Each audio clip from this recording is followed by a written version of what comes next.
Hi there, and welcome to another Penn Central 99 production. I'm Terry, and this is my River Mountain Model Railroad. Today we're at the workbench because I've had a lot of questions and comments about the telephone poles that you've seen on my layout during some of the videos that I've made.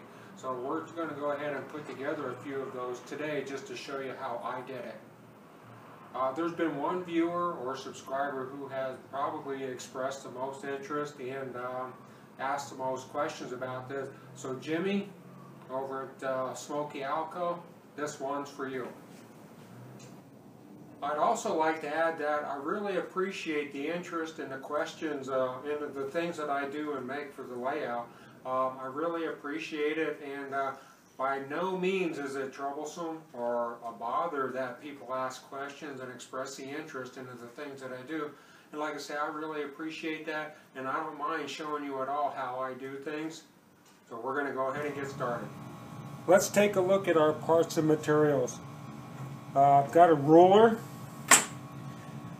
I'm using a miter saw, but you can use whatever type of saw that you have on hand or want to use.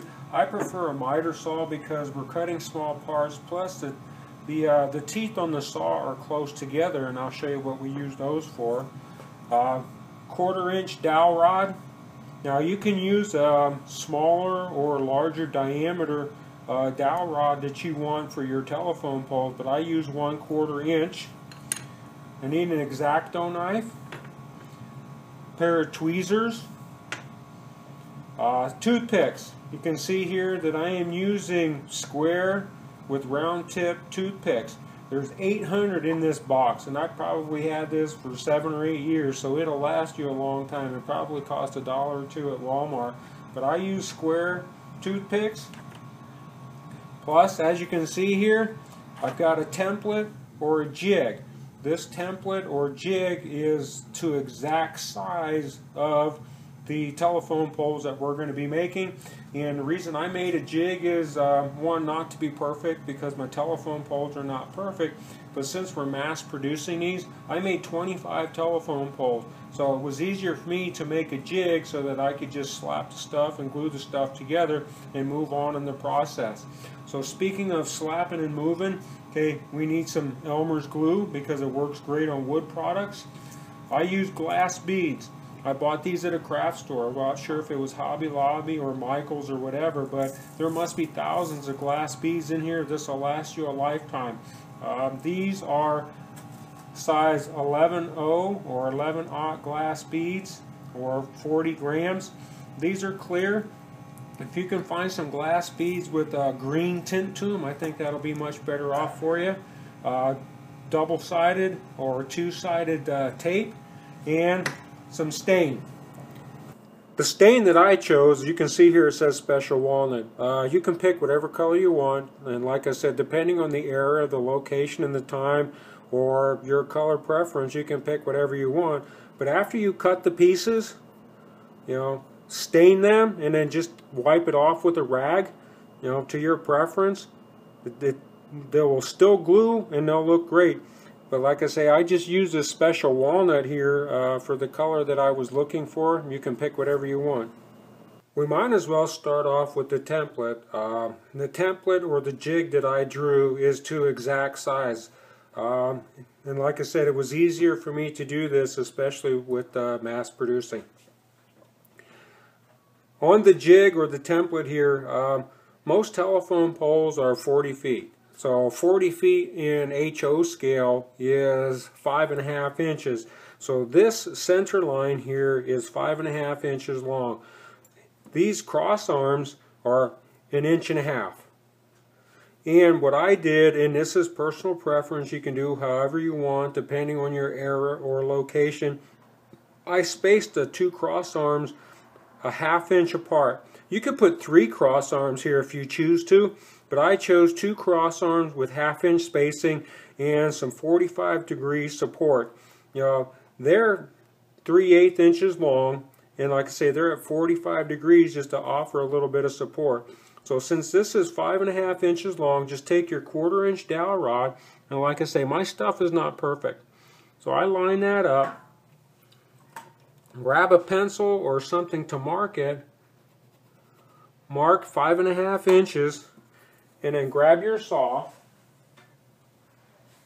And like I say, I used a miter saw for one to cut this 1/4 inch dowel, and two, after I cut it, this is the trick. One of the tricks to it is to take your saw and score the wood. See how I'm dragging the teeth across that wood? What that does is that puts grains and simulates grains, because when you dip it in the stain and wipe it off, you'll see those lines appear to be grains in the wood. And you can see how that turned out just by simply taking a saw with teeth that are close together, because we're using 1/4 inch, and score that. And staining that, and after you put it together, it comes out looking like this. I think that looks pretty good. Okay, the double-sided or two-sided tape, what you want to do is you want to take your double-sided tape and put that on your cross arms, because that's what you're going to use as a guide. Because when you cut the round tip of the square toothpick off and then measure that to 1.5 inches and end up with your cross arms, it's just as easy to take your tweezers, line that up on that line. The double-sided tape holds that together, and you can see I've already got 2 here. Okay, so we're holding that together.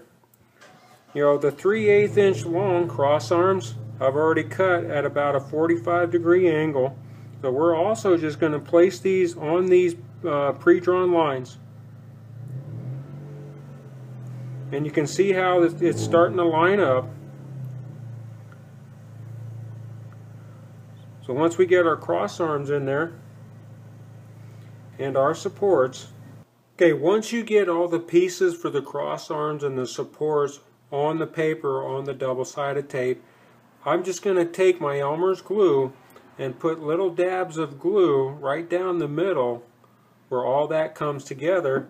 You also notice I have a square toothpick laying here, which is going to help support the end of this, because after I put the glue on there, I'm just going to take that dowel and I'm going to lay it right on that line, right down the center, and in a couple hours that glue will be dry, and it'll just be a matter of gently peeling that off of the double-sided tape, and you'll end up with a telephone pole. Now the last thing that we'll need to do for this is the glass beads, and it's just a matter of taking the glass beads out of the back or the package and using your tweezers. And what I did is I just stood this on in. There's no lining up, there's no measuring, there's no rocket science behind that, and I just kind of eyeballed and took those glass, you know, put a dab of Elmer's glue in 4 places, because that's the number of lines that I wanted on my telephone pole.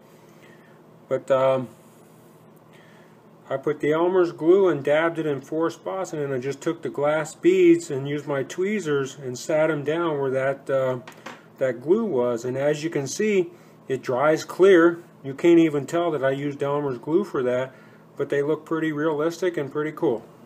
Okay, one last thing, and that's securing it to the layout. You can secure it to the layout however you choose to, but what I did is this is just a simple piece of metal that I took my pin vise and drilled a small hole in the bottom of the dowel there, and then I just took that little piece of metal and glued it in there, because I can just stick these in various places around the layout depending on what I'm looking for.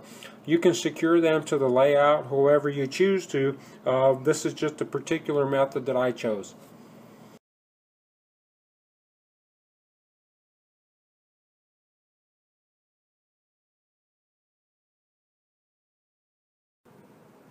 Well, that's pretty much it for this video. I hope you enjoyed it, and I hope you learned something.